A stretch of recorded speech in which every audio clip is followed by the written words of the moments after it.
Bueno, nos acompaña la mañana de hoy la politóloga Rosario Espinal, con la que vamos a hablar sobre muchos temas que están pendientes en la agenda política nacional, que tiene que ver con la situación de los partidos políticos, la ley de partidos, temas institucionales, y qué mejor forma de hacer este diálogo que con un cafecito Santo Domingo, Rosario, que compartimos contigo, y te damos la bienvenida. ¿Cómo Gracias. estás? Buenos días. Buenos días. Bienvenida.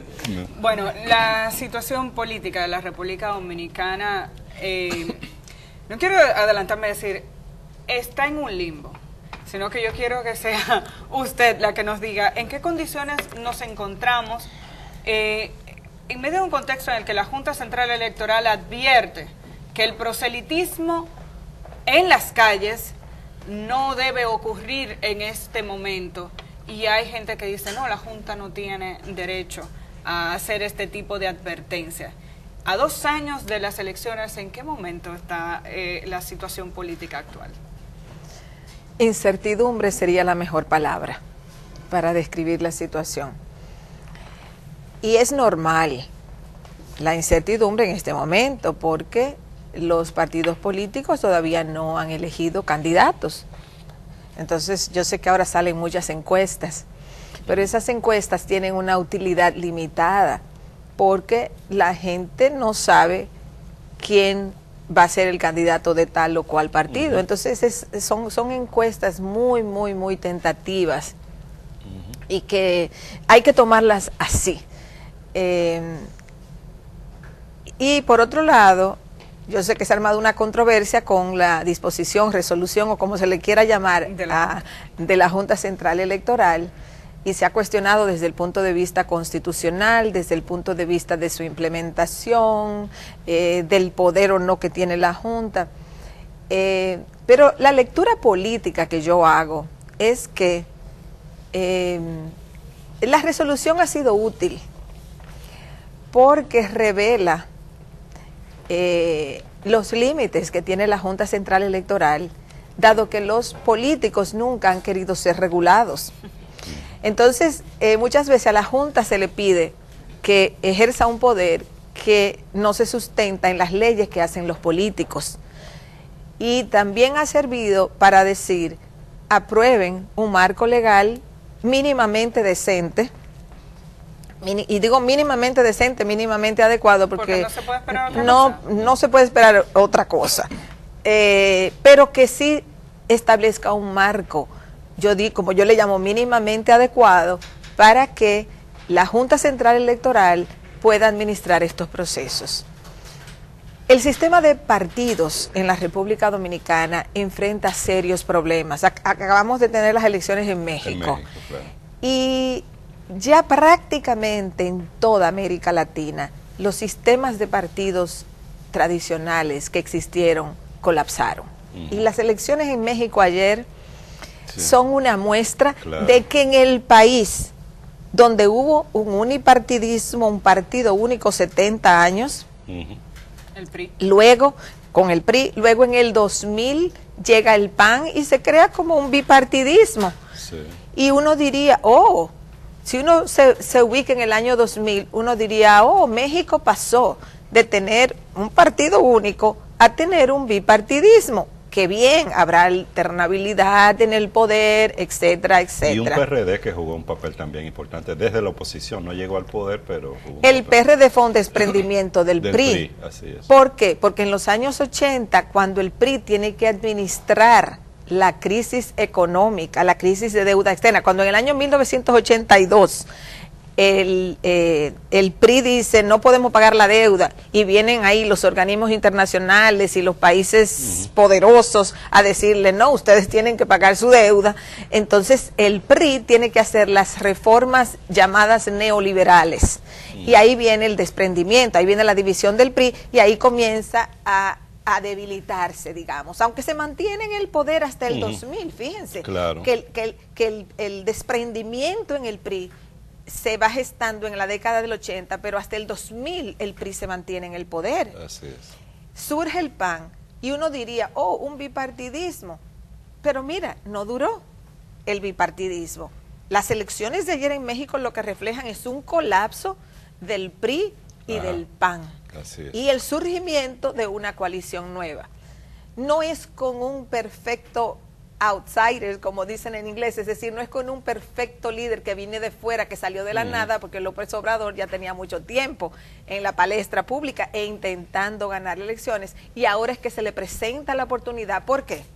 Porque a mí me preguntan esto mucho en la República Dominicana, ¿cuándo es que va a surgir algo nuevo? Y yo siempre digo, cuando colapsen los partidos existentes, porque si no ellos copan el espacio político. Claro. Y puede aprovecharlo alguien que políticamente haya estado trabajando en la construcción de un proyecto. Puede ser que se aproveche alguien, como ocurrió con López Obrador ahora, que no es una figura nueva en la política, pero su coalición sí es nueva. Así es. Entonces ocupa el espacio.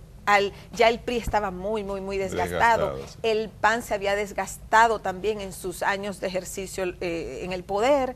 Entonces estos dos partidos se desgastan. Fíjense que es relativamente rápido porque estamos en el 2018. Así es. El PAN llega al poder después de 70 años de dominio del PRI en el año 2000. Y ya al 2018, 18 años, tanto el PRI como el PAN colapsan. Y República Dominicana, cuando obviamente hemos llegado a México desde el análisis de lo que ocurrió con la Junta Central Electoral en nuestro país, estamos todavía con una ley de partidos sin aprobar. ¿Por qué estamos haciendo esta relación? ¿Qué puede pasar en República Dominicana? Bueno, sí, la relación viene porque hay políticos, por ejemplo, que le han pedido a la Junta Central Electoral Dominicana que ante la falta de leyes, ante la falta de una ley de partidos y de una ley electoral que regule, que tiene elementos regulatorios para organizar el proceso electoral. Y realmente la Junta Central Electoral está limitada porque las leyes no le han dado tanto poder. Pero no es eso lo peor. Lo peor es que los partidos políticos dominicanos están en un proceso de desintegración, están en un proceso, lo que yo he llamado anteriormente en escritos, en un proceso de desarticulación. ¿Cómo se expresa eso, sobre todo en un sistema de partidos como el de la República Dominicana, que se ha diferenciado de otros países de la región por ser un sistema de partidos fuerte, y las encuestas sí lo habían demostrado? ¿Esa tendencia ya ha cambiado y cómo se expresa, cómo se manifiesta ese deterioro al interior de los partidos políticos en el país? Bueno, se manifiesta con el colapso electoral del Partido Reformista, dato obvio. Se manifiesta con el colapso electoral del PRD, un dato obvio. Se manifiesta si pasamos ahora al PRM, que fue la segunda fuerza electoral, se manifiesta con que en el PRM hay un conflicto irresuelto de liderazgo. O sea, en el PRM no hay un sentido de unidad. Es muy difícil para un partido crecer.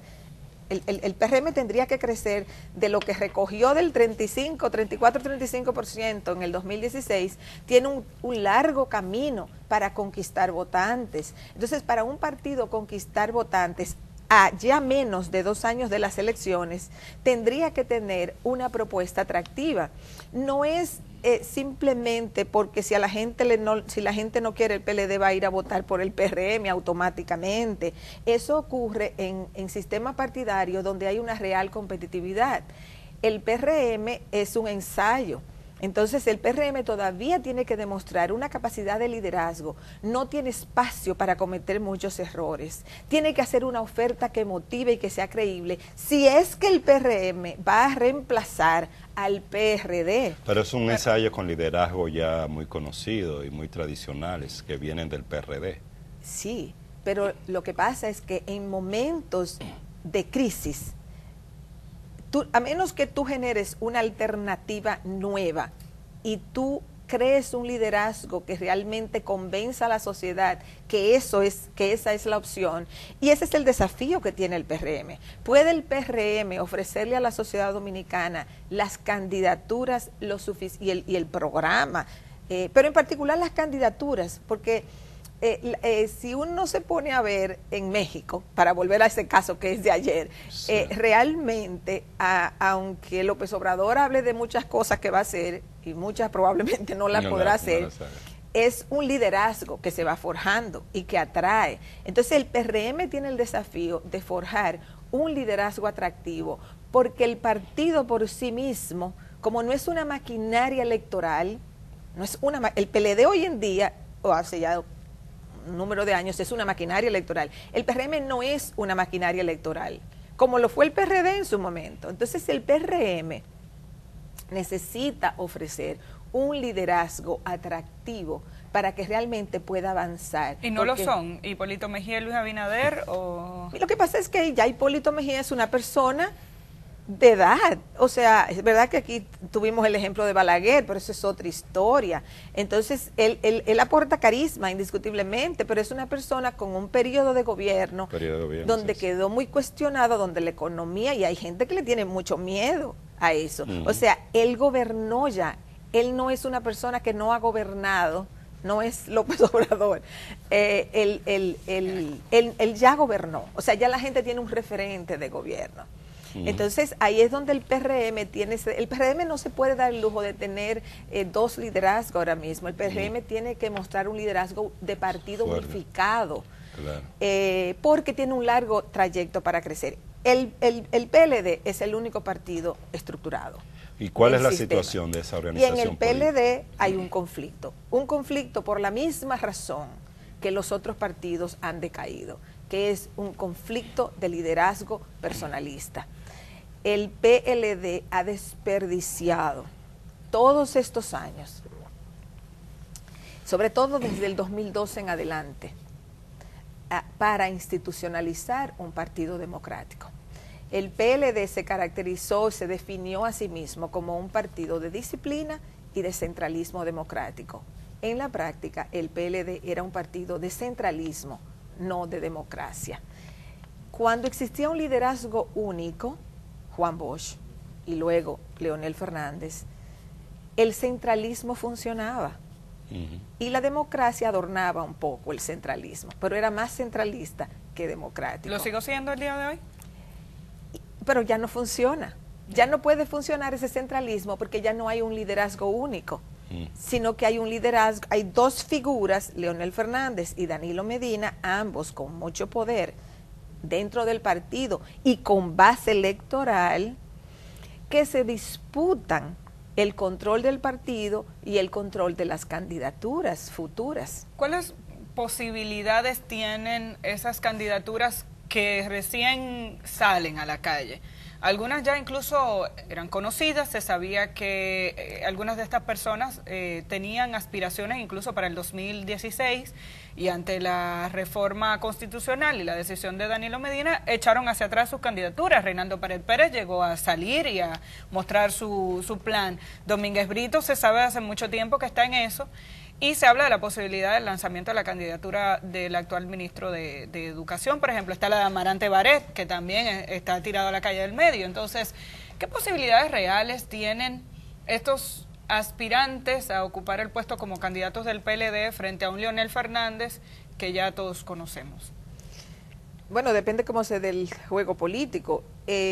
Dada la situación actual, aunque se tiren 4, 5, 10, tienen poca posibilidad de crecer, porque las adhesiones políticas en el PLD están básicamente divididas entre Leonel Fernández y Danilo Medina. Entonces, a menos que en el PLD surgiera una figura muy especial, es una tercera figura con algunas características muy especiales que pudiera enfrentarse a esos dos liderazgos, y yo no creo que la hay. Pero si Danilo no va, bueno, ahí yo iba a pasar. Si es que no va. Y ahí iba a llegar ahí ahora. O sea, la posibilidad de que alguna de esas figuras pueda subir solo dependería de que Danilo Medina no vaya y lo apoye, y apoye alguno de estos precandidatos que ha salido. Por sí mismos ellos no van a despegar.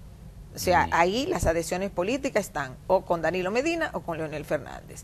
Si Danilo Medina no va y decide apoyar a alguien para enfrentarlo a Leonel Fernández, entonces esa persona, quien fuera, entonces va a subir. indiscutiblemente, porque se pasa el apoyo, no es que se pase automático, ni es que se pase el 100% del apoyo de uno al otro, pero recibiría un empujón bien significativo. ¿Y tendría alguna posibilidad un proyecto reeleccionista en este contexto tan distinto al contexto del año 2015, donde se veía un PLD más cohesionado en torno a Danilo Medina, bueno, y un Danilo Medina más fuerte, con más apoyo popular que el que tiene ahora? ¿Tú crees que hay algún tipo de posibilidad de un proyecto así? Bueno, primero, en República Dominicana nunca se puede descartar esa opción. Yo nunca la descarto porque aquí siempre buscan la fórmula. Pero al día de hoy, la matemática congresional es complicada, porque en el 2015 benefició al proyecto reeleccionista el que el PRD se había dividido después de las elecciones del 2012. Entonces ya el PRD dividido, el PRD como tal no tenía opción de ganar posiciones, entonces, pero tenía muchos diputados, porque en el 2012 había sacado muchos votos, en el 2000 había sacado como 47, 48% de los votos en el 2012. Entonces, el PRD tenía muchos diputados que no tenían para dónde ir, entonces se montan, y esa fue la pieza clave del proyecto reeleccionista, que los PRDistas entonces se montan en el proyecto reeleccionista y ya los leonelistas quedan desamparados y no tuvieron más que montarse también a partir de un acuerdo de repostulación de todos ellos. Ahora, la matemática congresional es más complicada porque el PRM difícilmente puede ser que haya una parte de los PRMistas que apoyara una reforma constitucional, pero hay otra parte que no la va a apoyar. Entonces, hay dos grupos que estarían en contra de una reforma constitucional, que son los leonelistas y una parte de los PRMistas, por lo menos una parte de los PRMistas. Entonces, ahí habría que ver, si es que intentan un proyecto reeleccionista, cómo construyen las 2/3 partes. El PRD dice que Miguel Vargas Maldonado aspirará. Bueno, eso es... Dice. Sí, pero esas son cosas que dicen ahora. Pero el PRD no tiene ya una base electoral, porque la base electoral del PRD se fue al PRM. Entonces ya, estando en coalición con el gobierno, ningún partido puede crecer. Por esas dos razones, porque estando en coalición con el gobierno no va a crecer, y porque la base electoral del PRD se fue mayoritariamente al PRM. Claro. Rosario, hay un tema asociado con todo lo que hemos estado hablando, que es las reformas políticas pendientes en el país, que en estos momentos se basa en el tema de la ley de partidos políticos o la ley del régimen electoral.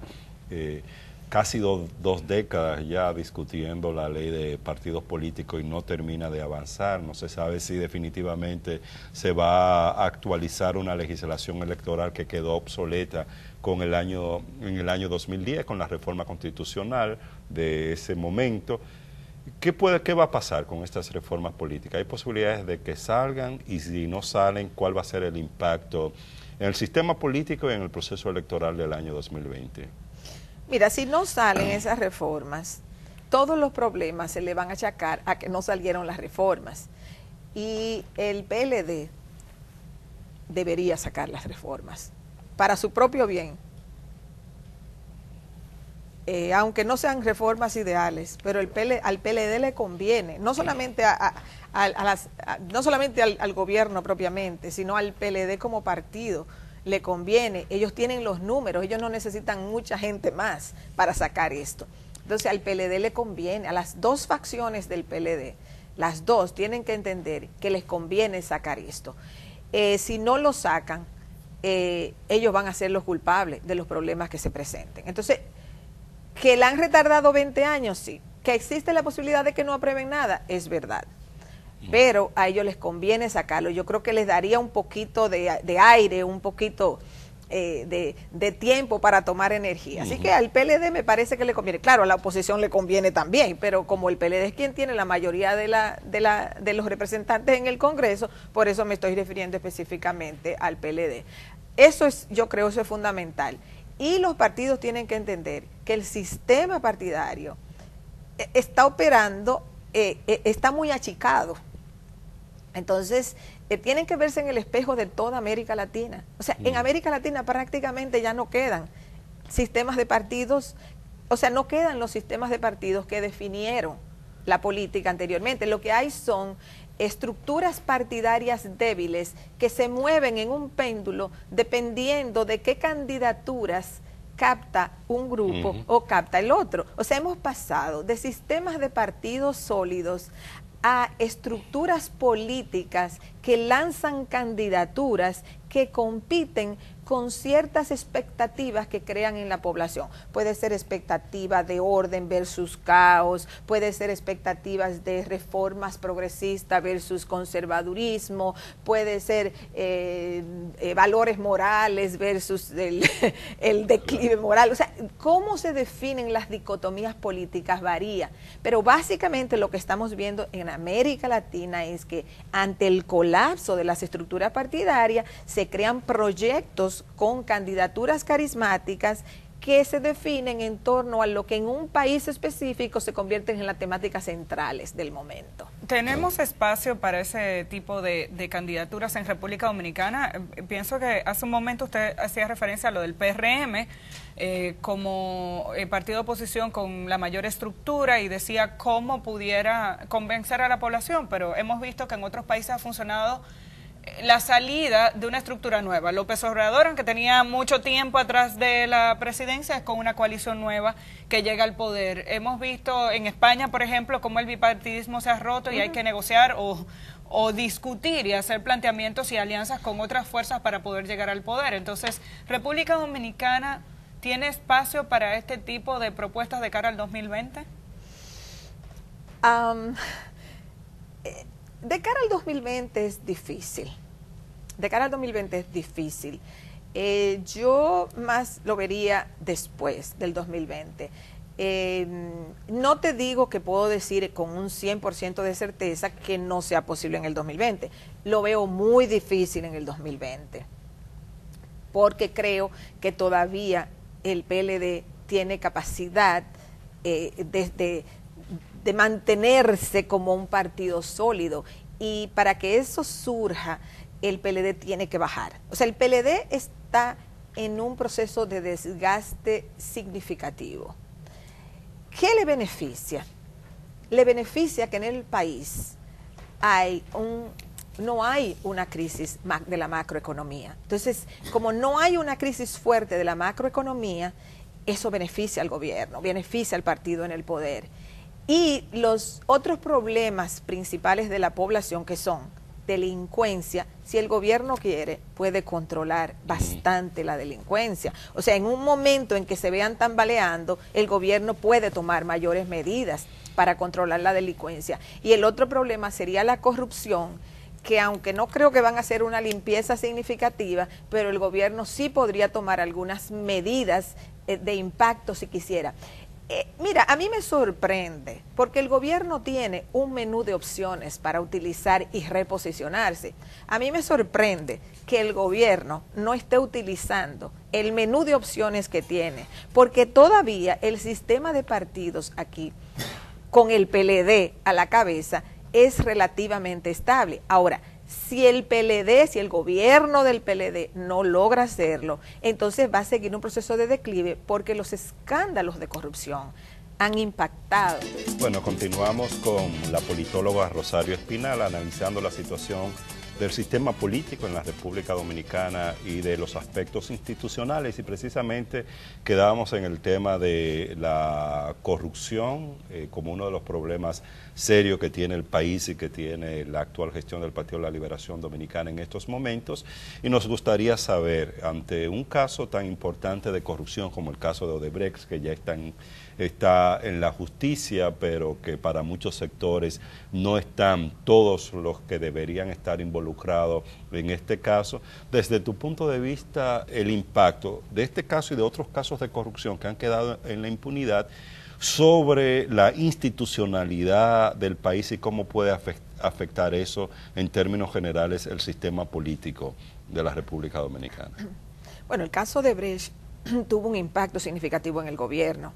Y el año 2017 fue un año sumamente difícil para el gobierno, porque estuvo totalmente acorralado con las protestas sociales, con Marcha Verde, con la información que llegaba, con los vinculados cuando se revelaron los nombres de las personas que estaban, altos funcionarios del gobierno o del PLD, etcétera. O sea, el gobierno sufrió el impacto severo del caso Odebrecht. Lo que ha hecho el gobierno básicamente es tratar de estabilizar, o sea, dio un bajón y tratar de estabilizarse en el bajón. Básicamente eso es lo que ha ocurrido. En cuanto al proceso en sí, hubo también, y eso ayudó al gobierno, una baja en el nivel de protesta social. O sea, ya después de julio del año 2017 viene una especie de receso en la movilización social de Marcha Verde. Ellos plantean ahora una especie de vuelta a la calle con la marcha de agosto. Vamos a ver qué sucede. Pero eso le dio un espacio al gobierno para estabilizar sus niveles de apoyo, ayudado por otros factores. Entonces, en la población dominicana hay una indignación con la corrupción. Ahora, esa indignación, ¿cómo se activa? Se activó en el 2017, se activó con Marcha Verde, se activó con la información que llegaba de fuera. Luego, esa indignación se tranquilizó, digamos, porque así es que, o sea, los movimientos sociales van en función de si logran activar la indignación con respecto a algo o no. Entonces, digamos que hubo una especie de tranquilidad de esa indignación. ¿Qué pasa ahora? Que ya entramos en un proceso electoral y los procesos electorales tienen un efecto negativo en los movimientos sociales, porque ya toda movilización social se atrinchera.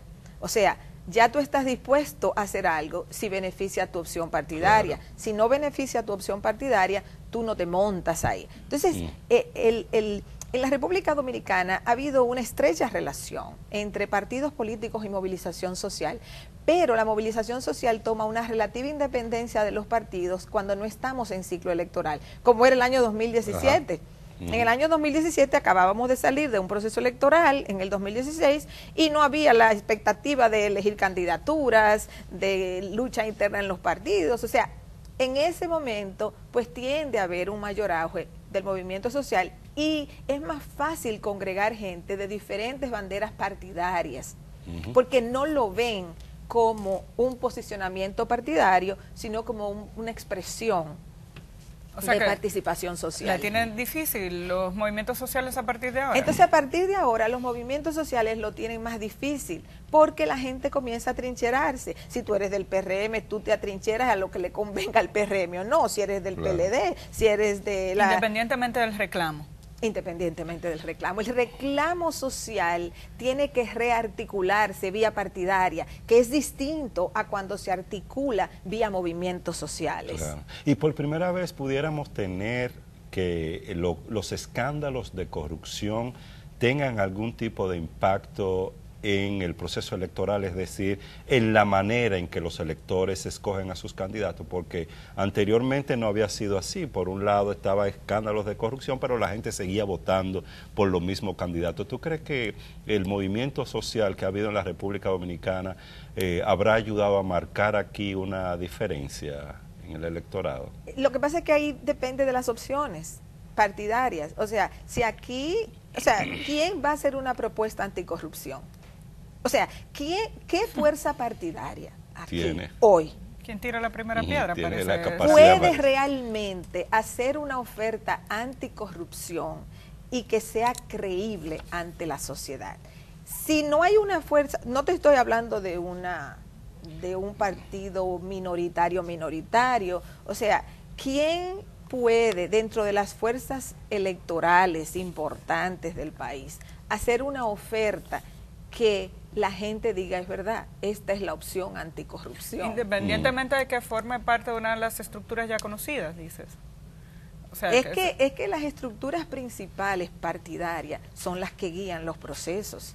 O sea, por ejemplo, si tú tienes, qué sé yo, al PLD, si a la coalición del PLD se le agrega un partidito anticorrupción, quien domine es el PLD, o si al PRM se le agrega un partidito anticorrupción, quien domine es el PRM. O sea, el partido principal es quien define las características de una coalición. Entonces, ahí es donde está el dilema. ¿Puede la corrupción convertirse en el elemento que defina las elecciones del 2020?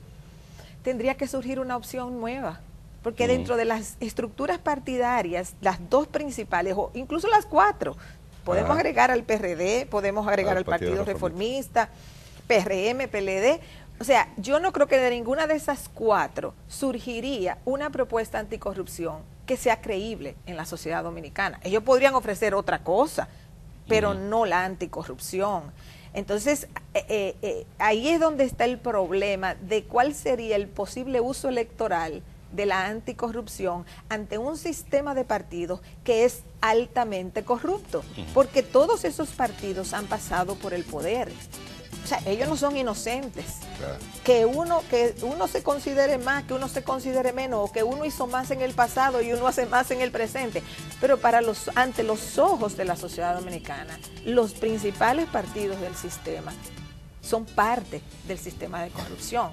Entonces, por eso es que es difícil que la anticorrupción sea la bandera, a menos que surgiera una nueva fuerza que levantara esa bandera. Muchísimas gracias, Rosario Espinal, por habernos acompañado en el día de hoy. Rosario Espinal, socióloga, le decimos politóloga, porque hace siempre análisis políticos muy interesantes. Vamos a continuar conversando con ella en los próximos años, de aquí a las elecciones del 2020. Es mucho lo que puede cambiar en el panorama nuestro. Gracias a ustedes por acompañarnos cada día. Nos reencontramos a las 6 de la mañana por aquí por Telesistema Canal 11.